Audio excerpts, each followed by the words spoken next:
oduu teenya jalqabaatiin Ministeerri muummee Abiyyi waraana Shaabiyaa affeeree uummata Itoophiyaa ajjeesuu qondaalli bilchiginnaa duraanii obbo Taayyee Danda'aa himan. Mormii mootummaa irratti ka'e hordofee Taayyeen jecha bilchiginnaan isaa fi Jawaar ittiin arrabsaniif deebii laateen akkamitti akka Abiyyi Eertiraa affeeree uummata Itoophiyaa ajjeesaa ture barreesseera. Bal'inaan isin biraan geenya. Oduu biraatiin gatii boba'aa irratti daballiin hanga birrii 10 taasifame.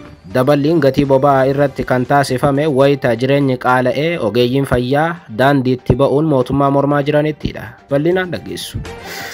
Oduu biraatiin United Arab Emirates mootummaa Jeneraal Abdul Fattah al-Burhaaniif beekamtii akka hin kennine ibsite. Kanaanis ammatti mootummaan Suudaan bulchuu danda'u kan Muhammad Hamdaan Dagaalootii jechuun tarkaanfii tibbana Jeneraal Abdul Fattah al-Burhaan UAE irratti fudhateef UAEnis deebii cimaa kenniteetti. Atakaaroo mootummaa Suudaan kan al-Burhaanii fi UAE jidduutti dhalate bal'inaan isin biraan geenya. Oduu teenya xumuraatiin bulchiinsi yeroo naannoo Tigraay hariiroon alaa kaayyoo ifa ta'e hin qabne kamiyyuu dogoggora qofa utuu hin taane balaa akka qabu ibse. Gabaasa bal'aa isin biraan geenya. Akkam jirtu daawwattootaaf hordoftoota Anolee Global Media. Oduu odeeffannoo keenya arraa tokko jennee jalqabneeti jirra. Odeeffannoo keenya ijoo isaa amma dhageessan guutuu isaa isin biraan geenya. Haga xumuraa sagantaa keenyaatti dhaggeeffachuun yaada qabdan gara koomentiitiin nuuf barreessaa. Viidiyoon keenya namoota hedduu biraa akka dhaqqabuuf immoo like, share, subscribe godhuun dagatinaa isiniin jenna. Kallattumaan gara gabaasa bal'aattiin isin qajeelcha. Oduu teenya jalqabaatiin Ministeerri muummee Abiyyi waraana Shaabiyaa affeeree uummata Itoophiyaa ajjeesuu qondaalli bilchiginnaa duraanii obbo Taayyee Danda'aa himan. Mormii mootummaa irratti ka'e hordofee Taayyeen jecha bilchiginnaan isaa fi Jawaar ittiin arrabsaniif deebii cimaa laateen akkamitti akka Abiyyi Eertiraa affeeree uummata Itoophiyaa ajjeesaa akka ture barreesseera. Tibbana mormiin ogeeyyii fayyaatiin mootummaa mudate ammallee jabaatee itti fufeera. Mormii amma deemaa jiru kanaan ogeeyyiin fayyaa gaaffileen isaanii hatattamaan deebii yoo hin arganne guyyaa 4 booda hojii dhaabuudhaaf akka jiran akeekkachiisaa jiru. Ogeeyyiin fayyaa guutuu biyyattii kaan daandii irratti ba'ee mormii isaa yoo dhageessisu kan hafan immoo miidiyaa hawaasaa gubbatti mormii isaanii jabeessanii itti fufaniiru. Mormiin jalqaba ogeeyyii fayyaatiin dhalate kun amma immoo gara barsiisotaatiinis dhowuun barsiisonni gaaffiin keenya yoo deebii argate malee abadan hin hojjannu jechuun akeekkachiisaa jiru. Gaaffiin ogeeyyii fayyaa guutummaatti miindaan haa dabalamu kan jedhu yoo ta'u, gaaffiin barsiisotaa immoo dhimma lafa mana jireenyaati.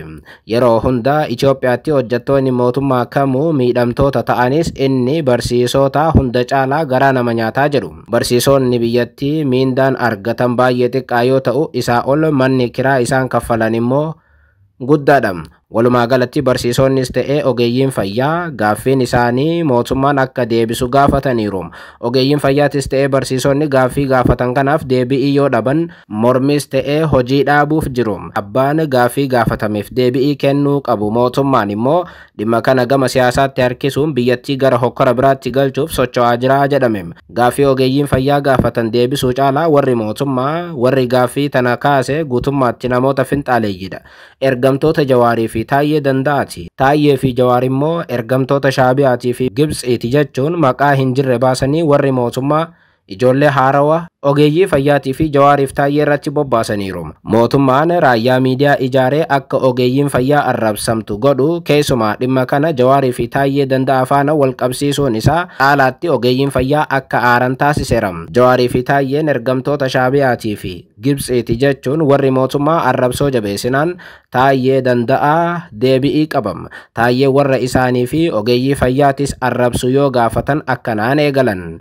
Warri Eertiraa dhaqee cireef buna dhuge kan pirezidaantii Isaayyaas itti qubeellaa godhate kan lafa Itoophiyaa Shaabiyaadhaaf laate kan qabeenya biyyattii waraanaan daaraa godhee dhabamsiise kan waraana Shaabiyaa Itoophiyaatti affeeree lammii isaa ajjeese kan dantaa Masrii tiksuuf jecha kakate yookaan immoo dantaa Masrii eeguuf jecha wallaahi hidhaaromsaa isinirraa hin hiinu jechuudhaan Masrii hidhaaromsaa dabarsee laate sun Taayyee fi Jawaarii jechuun Taayyeen warra mootummaa gaafateera.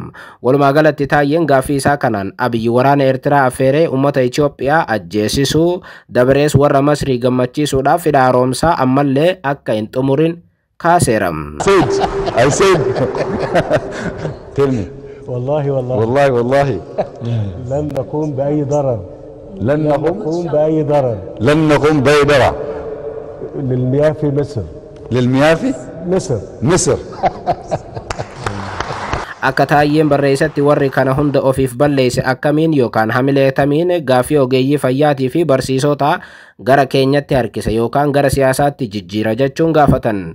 Keessumaa warra Taayyee Danda'aatii fi Jawaar gaaffii ogeeyyii fayyaa fayyadamuun masaraa seenuu barbaadan jedhuuf deebisaa kana laate obbo Taayyee Danda'a. Obbo Taayyeen barreeffama isaanii har'aa keessatti namni hundinuu akkuma isaaniitti foon fayyaa qabu nyaatee waan wuskii gubbaan dhugu itti fakkaata jechuun warri mootummaa hundi warra wuskii dhugu akka ta'ettis katabaniiru. Taayyeen gaaffiilee ciccimoo akkasii kana miidiyaa hawaasummaa isaa irratti kaasu hordofee hedduun namoota obbo Taayyee irratti miidhaan dhaqqabuu akka danda'u tilmaaman. Gariin namoota obbo Taayyee harkaa peejiin isaa fuudhameera jechuun kataban.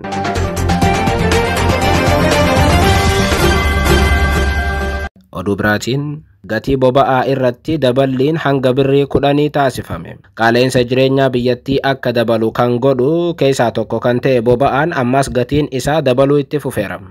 Mootummaan Itoophiyaa gatii gurgurtaa oomishaalee boba'aa irratti sirreeffama taasisuun eerameera. Haaluma kanaan gatiin beenziilaa liitirri tokko parsantaa 8 dabaluun gara birrii 122.53tti ol guddateera. Sirreeffamni gatii boba'aa caamsaa 9 2025 irraa eegalee hojiirra oole kun akka agarsiisutti gatiin naafxaa adiitii fi kiroosinii dhibbeentaa 7.9 dabaluun birrii 116.49 ga'uu ministeerri daldalaaf walitti hidhamiinsa naannawaa ibseera. Ammajjii bara 2025 keessa gatiin boba'aa liitirri tokko seenaa biyyattii keessatti yeroo jalqabaatiif birrii 100 caaluun ni yaadatama. Ergasiis sirreeffama gatii bitootee isaa 2025 keessa taasifameen gatiin beenzilaa liitirri tokko parsantii 11 dabaluun gara birrii 112tti ol ka'ee ture. Ji'a bitootee isa darbe ministeerri muummee Abiy Ahmad mootummaan gatii boba'aa deeggaruu fi qaala'insa jireenyaa dabalaa jiru salphisuuf maallaqa guddaa ramaduu paarlaamaatti dubbatanii turan. Gatiin boba'aa haalaan dabaluutiin cinaatti biyyattii keessatti hanqinni boba'aa daran mudateera. Konkolaachiftonni naannolee akka Oromiyaa, Amaaraa, Afaarii fi Sidaamaa keessatti argaman hanqina boba'aa jiruun walqabatee karaa seeraan alaatiin liitira tokko birrii 400 olitti bituurratti sargamu. Ragaawwan adda addaa akka agarsiisanitti biyyoota garagaraatti gatiin boba'aa yoo dabale uummanni biyyattii ni morma.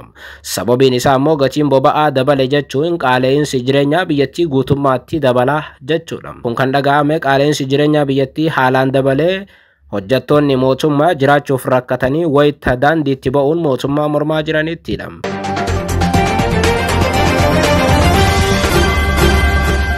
Oduu biraatiin United Arab Emirates mootummaa Jeneraal Al-Burhaaniif beekamtii akka hin kennine ibsite.